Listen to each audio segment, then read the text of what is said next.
want to know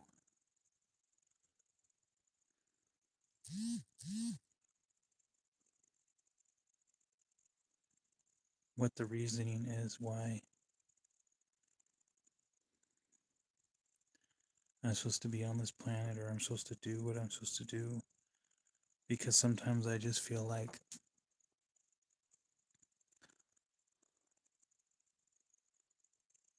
it's going so slow. And nobody understands what I'm going through because I don't want to tell anybody what I'm going through because I don't. It's not that I don't trust people, it's just like most people on this world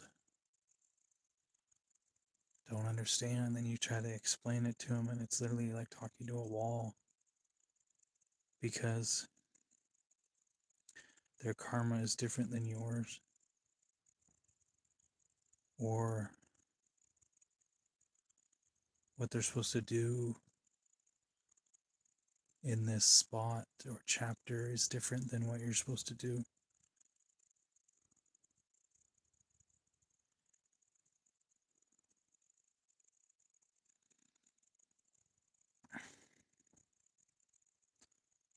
So it's like, how do you explain what you're supposed to do when you're hearing things like you need to be silent, and then the people that you trusted aren't trustworthy because of what they've told you? So it's like you feel alone, but you're not alone because that's not true. But things are going really slow.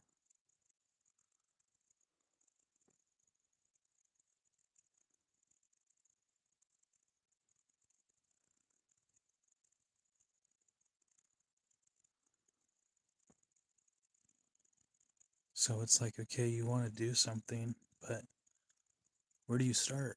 And then what you want to do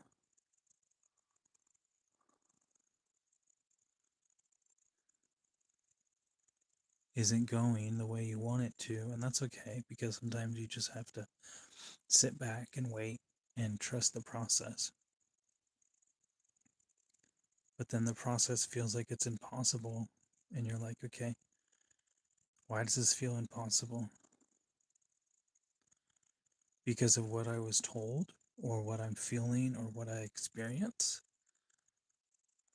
But in reality, it's different than what's going on. So, how do you do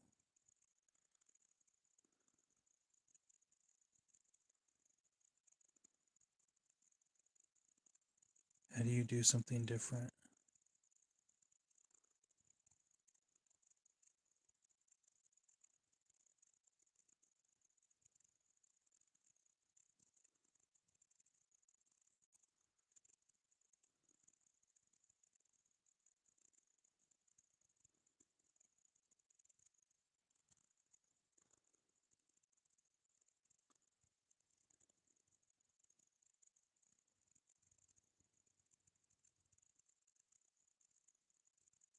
I think it's interesting when people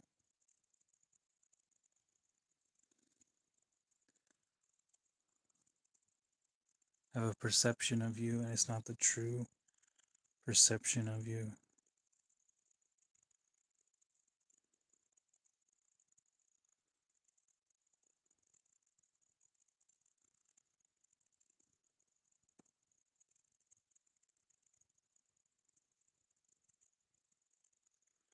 But that's all what this is everything that you've gone through is a perception.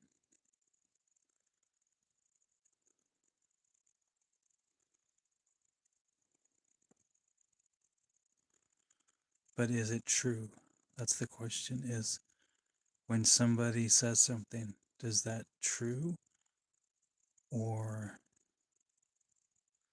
are they just projecting their own problems because they don't know how to deal with it or process it or how to experience what's going on? Instead, they just say whatever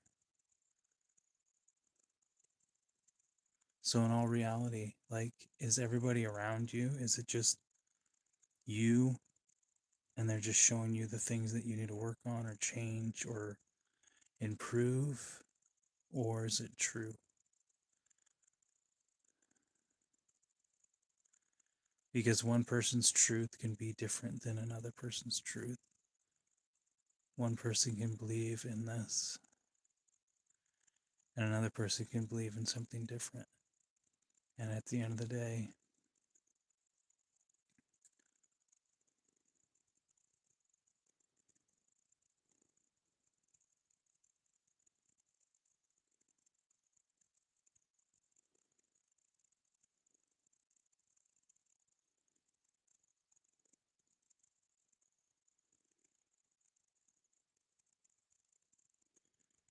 just something to think about.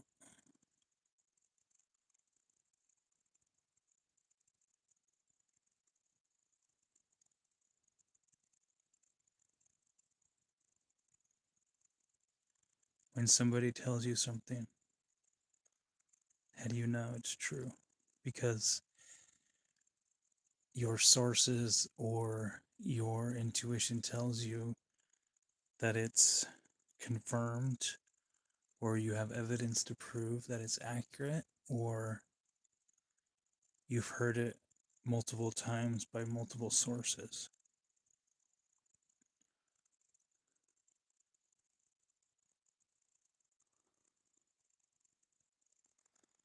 That's the true question.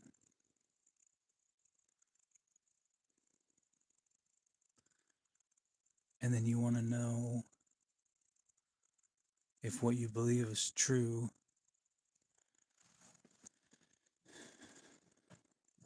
but some things you were told are man made or they're fairy tales. So, if a fairy tale gets told enough times, is it true? Or is it still a fairy tale?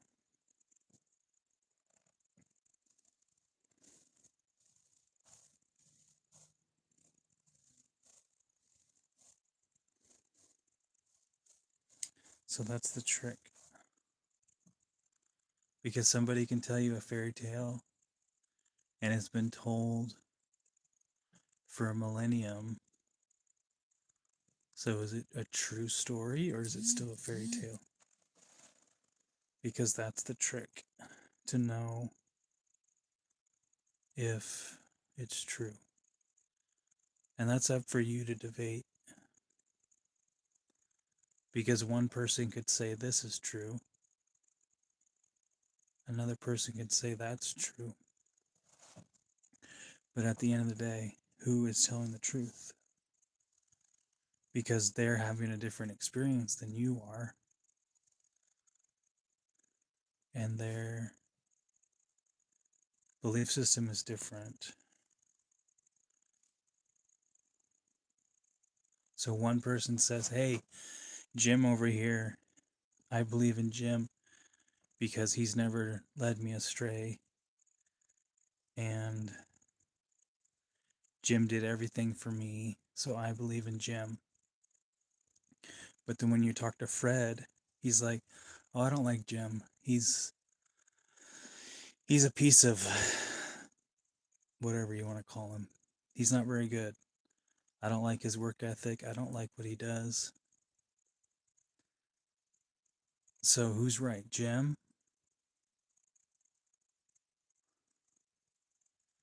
And then Jim's like, yeah, I don't like that guy either because. So it's everybody's perception of what happened is the truth, or the truth. Like, there's so many different dynamics of one person could say, hey, follow Jim because Jim's never led me astray. And one person could say, Frank has never led me astray. But then you talk to Jim and he's like, I don't like Frank. And Frank's like, I don't like Jim. But everybody else likes Frank because Frank is a good, honest businessman. And he keeps his business honest, he has integrity, but he doesn't believe in religion. But then Jim is a God fearing man, and some people are like, oh, he's dirty. He's a dirty person because he has a different way of life. So at the end of the day, who's right? Which one's right?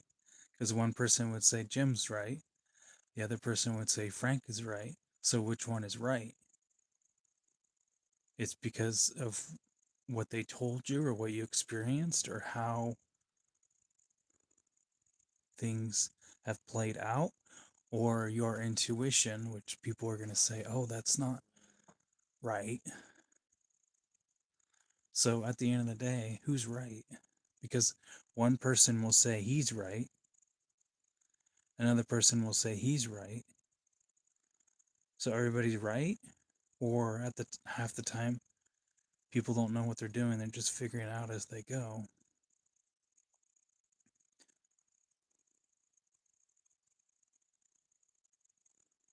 And that's the trick. It's like you go to work and you do your best, and then one day somebody hears a rumor that's not true, or somebody makes up a story. So you've been there for like a year and you were on time, you were a good worker. And then a new employee comes in and he's only been there for a month, but the boss favors him. He's the best thing in the world. He does everything right. And he says one story about, oh, the last job we did, um, this guy, we'll call him Bob. So Bob's been working for the company for a year, and Jose has only been there for a month. And Jose is like, yeah, Bob, we were on a job, we were pouring some concrete, and Bob formed it up really good, but he didn't add rebar. And Jose goes to the boss and says, Bob never put rebar on the concrete. And Bob's been there for a year. He's been pouring concrete for the company. He's been doing everything that he's supposed to. And then this new guy comes in and says, oh, he's doing this. And then the boss pulls them both in the office and says, hey, why didn't you put concrete in the rebar? And Bob's like, nobody brought it. Nobody dropped it off at the job. And Jose's like, yeah, but the concrete called for rebar. And Bob's like, nobody bring it to me. So how am I supposed to put it in? And the boss is like, so Jose, that was your job to bring the rebar, and you came in late. And Bob gets suspended because of what Jose did, because he's the foreman. He's been there for a while. And Jose doesn't get any trouble. He's just like, he gets suspended for one day and goes home. And Bob gets suspended for a week. And the boss contemplates it and he's like, I really like Bob. Bob's a really good worker, but he keeps making these little mistakes. Like he does this or he does that. And Jose doesn't make any mistakes. He's perfect. He does everything right. So who's right? Who's right at the end of the day? Is it right because the one guy makes a mistake so he gets suspended for a week? Or the new guy doesn't know what he's talking about and he gets suspended for one day? So what's the right thing to do here? Who's right? And the boss is talking to the customer and they're like, yeah, so we paid for rebar, but they didn't put it in the concrete. And now we have to tear it all up and it's going to cost us another 10 grand to redo it. So who's going to pay for that? Because I spent 18 grand to pour that concrete and nobody put rebar in it. And the boss is like, okay, so We'll figure it out. We'll we'll I'll let you know next week. So he pulls Bob and Jose in the office and said, "Hey, so who's the foreman and who's the new guy here? Like, what's the situation here? Because the customer is mad because we have to pull all the concrete out and redo it, and nobody got the rebar. Nobody delivered the rebar. The rebar was at the yard, but nobody delivered it. So who's responsible for that?" And Bob's like, "Nobody told me that we had rebar here. I would have loaded on my truck." Um, and Jose's like, "Rebar came yesterday, and I told you we were supposed to load it on the truck, and you got sidetracked doing something else, so it never happened. And then when the day came to pour the concrete, it got missed. So who's at fault?" And the boss is like, "Okay, so you guys need to work on your communication skills because the concrete cost the customer $9,000, and now we have to redo it, so it's going to cost another $9,000. So the customer will pay that and say that, can you put rebar on it this time? So we have to eat the cost of the rebar, which is going to be $4,000. So our cost is going to be 4,000 plus the 9, and that's fine. We can eat that. But who's going to be responsible for not loading it on the truck or not bringing it to the job? So, Bob, you've been here for a long time. You should know the routine. And Bob's like, "Nobody told me that we need a rebar, and I didn't load it on the truck. Nobody told me that until the next day, and the job was done already." So Jose's like, "I told you the day before." And the boss is like, "So Jose, are you in charge or is Bob in charge?" And Jose's like, "No, I'm only been here for a month, and I don't really know everything. I just thought that we were gonna have some rebar in the concrete because I looked at the um the estimate before I left, and it asked for rebar." And Bob's like, "I never saw the estimate. I never saw that. So who's that? Who made the mistake?" And the boss is like, "I was out that day. I went to my doctor's appointment. So I don't know what we're gonna do. You both guys are gonna be suspended for a week, and we'll get back to you in a couple days, and I'll figure out the job." So who's wrong? Who's right? Who's who should have stepped in and said, "Hey, we need rebar"? Like who was right in this situation? Who was wrong in this situation? So they they both come back a week later, and the boss is like, "Hey, so I did the job myself. I hired my nephew, and we ripped all the concrete out, and we formed up new concrete. We put rebar in. We're gonna pour today. So um, you guys are gonna help me, or you're both gonna get fired."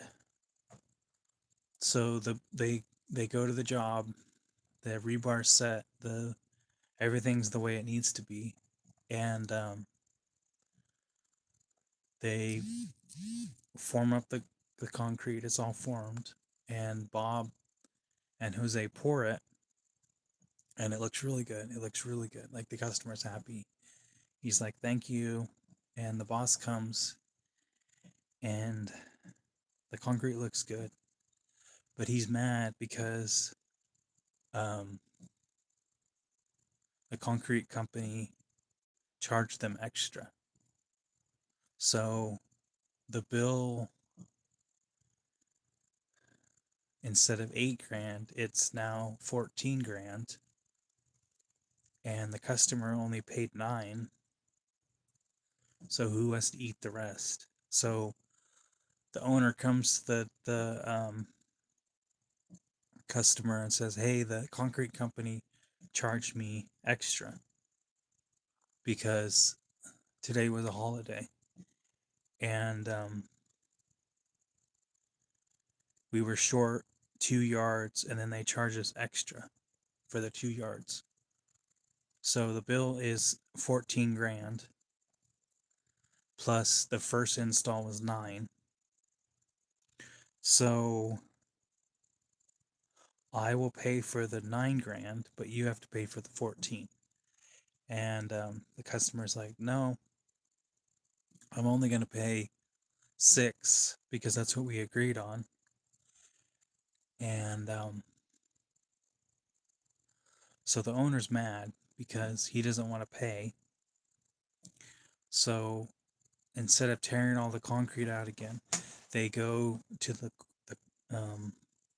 they go get a lawyer involved, and they say, "Hey, we want 15 grand plus 6. So we want 20 grand for the job."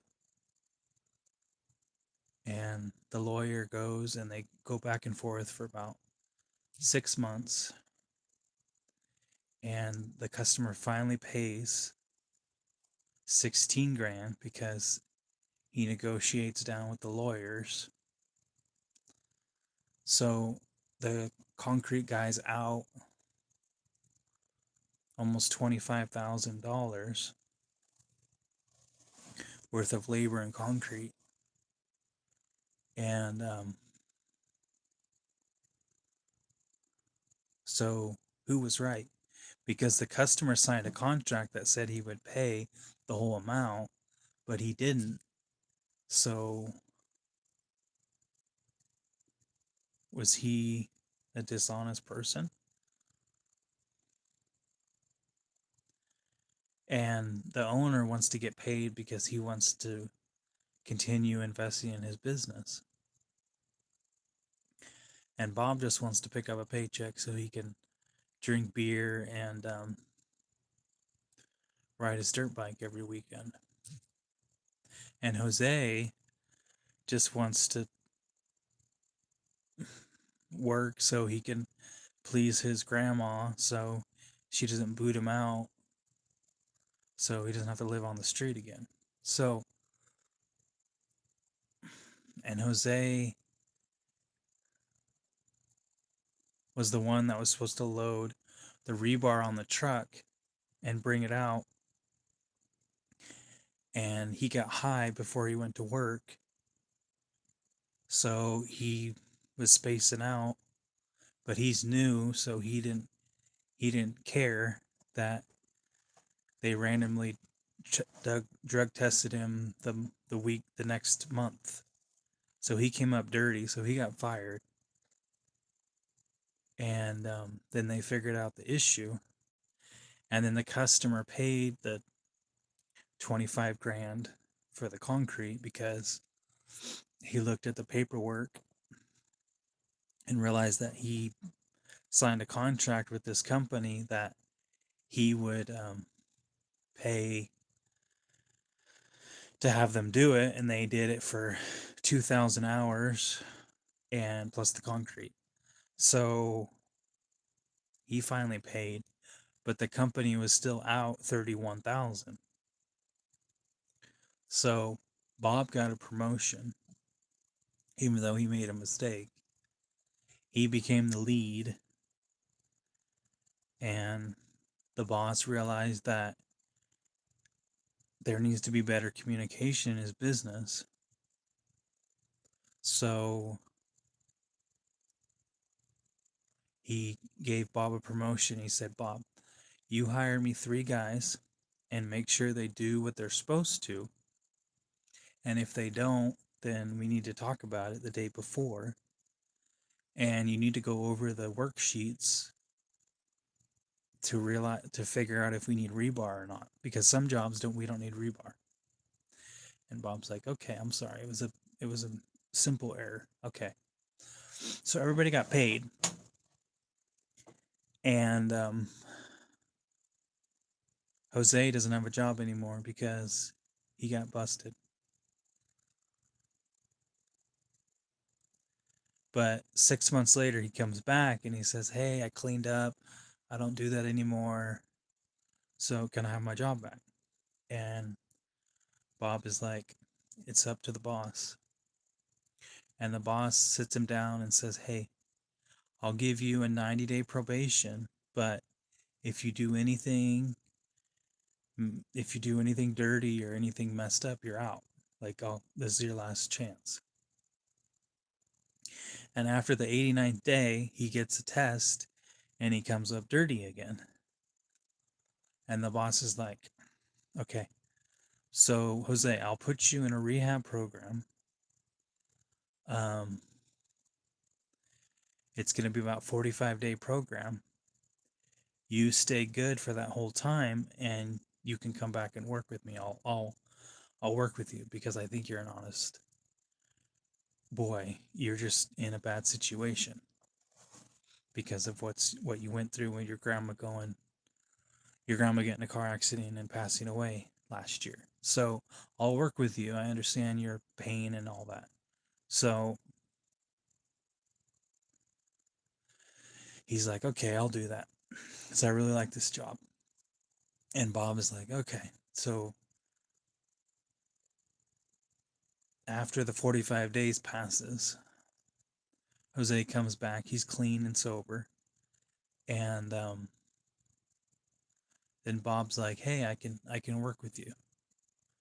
We need to work together because the last job we did, it was $31,000, and we could have cut the cost in half if we didn't waste all that concrete the first time and put the rebar in and form it up right, because the north side of the driveway blew out, so we had to get some sandbags and gravel and pack it back in." So the customer, we he's happy because he said, "That's fine. I could put a um a waterfall over there, so it's not a big deal." Um, but the $9,000 that got wasted, he wasn't too happy about that because the rebar didn't get put in.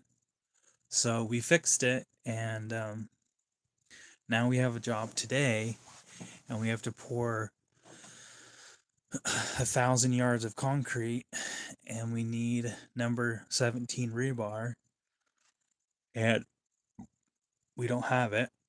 It's on order. It's supposed to be here at 10 o'clock, and we have to pour at 1. So it's 9 o'clock. So we got to wait till we get the rebar, and then we could install it, and then we could pour today because the inspector, he said he's going to be on call. We just need to give him like a 45-minute heads up. So it's 10:45. The rebar shows up. It gets loaded on the truck. They drive to the job. They get there around 11. Bob goes to the nearest store and gets some potato chips and a couple burgers, and he eats some lunch, and the concrete gets formed up. The inspector comes out at about 12:30 and says it's good, but this corner needs to get dug out more. So they dig it out, and it's 12:45, and the concrete's on its way. Concrete guy's right around the corner, and the inspector says, "Hey, I can't pass it because when you dig in this ground, it needs to settle for 24 hours." So the inspector calls his boss and says, "Hey, the concrete's supposed to be here now. I don't know what to do." So the inspector calls the engineer, and they look at it and they think about it, and they're like, "Okay, we can pour this section and then come back and pour that section." So they don't pour the piers because that has to sit for 24 hours, the ground, and then they have to put gravel in it. And they have the gravel on the site, but um, it needs to sit. The ground needs to sit for 24 hours. That's their law in that county, which is silly, but So they pour everything else but that one pier, and then they come back 2 days later, and they pour that pier, and everything goes smoothly. The customer's happy, the boss is happy, and then the engineer comes out and inspects it all and says, "Hey, you weren't supposed to use number 17 rebar. You were supposed to use number 19 rebar." So this building is capacity is underdeveloped in this corner and in the middle. So the customer's mad because he originally asked for number 17 rebar, and then he changed his mind because they they decided that this building's not weighted enough, it's not strong enough. So the customer's mad because he has to spend another $40,000 on either redoing it. So who's right here? So one person makes a mistake, and then they find out later that's it's not the way it needs to be, even though he said, "Oh, it's over engineered, it's good." And then later they figure out it's under engineered because he, for whatever reason, is under engineered. And then Spectre said it's good, and the engineer said it's not. So the customer's mad because he has to either tear it out or completely redo it in a different spot.